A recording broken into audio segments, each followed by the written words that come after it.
We wanted to give people some stark images that represented climate change. We didn't want it to be too technical, we didn't want there to be too much information, and also we were very keen that we didn't want to be telling people what they should do. This is a choice that people have to make themselves.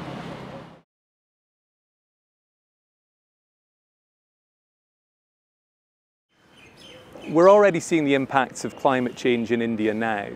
This wall represents two visions of the future. On this side, a world of dangerous climate change, in which the global temperature has risen by 4 degrees or more. On this side, a world in which the global community has acted together to tackle climate change and keep the global temperature within 2 degrees. A safer, more prosperous, nicer world to live in. The UN Climate Conference in Copenhagen this December is the time that we all have a chance to choose which world we want to live in.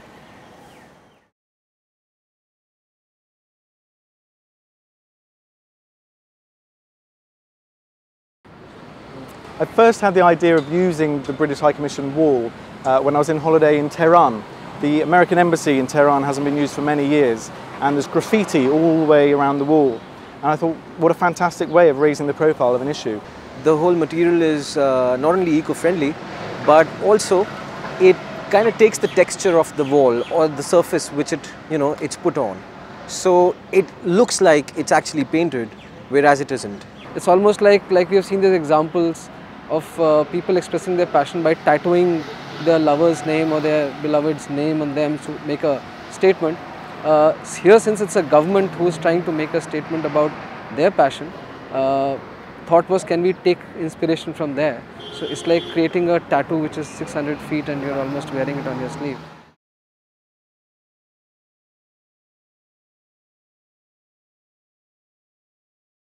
Once people have seen this wall and thought a little bit about the issues, I hope that people will think about their daily actions. It is a message where I can make some difference.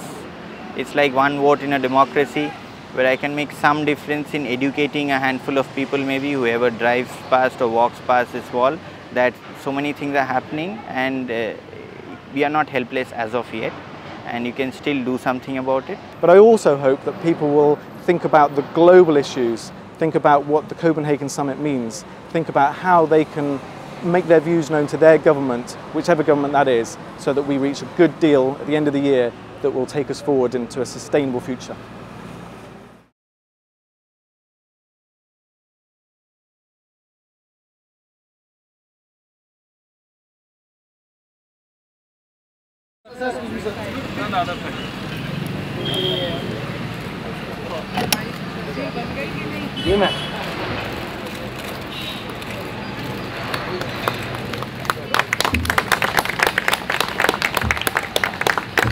This innovative idea of painting an entire wall, and you can see with its length what we are heading for and what we need to do to make the picture as bright as it's been depicted here. It's a matter of concern for all of us, but many of us are expressing our concern without doing much about it. We think climate change is probably the biggest threat facing humanity today, and we need to deal with it together.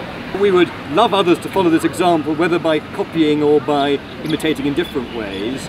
We think it's just important to bring home to people how massively important the issue is and try and engage them in different ways. I'm sure many people who go by here in the months to come will see this very aesthetic presentation of the ugly and the beautiful, and they have to choose, do they want their world to be an ugly one, or do they want their world to be a beautiful one?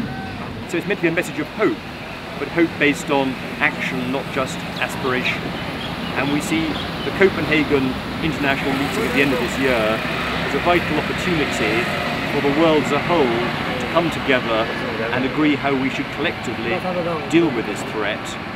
We will deal with it clearly in different ways, because the developed world has the major responsibility for climate change. We therefore have to take the bulk of the responsibility in dealing with it. But clearly all countries need to work together on what is a global threat.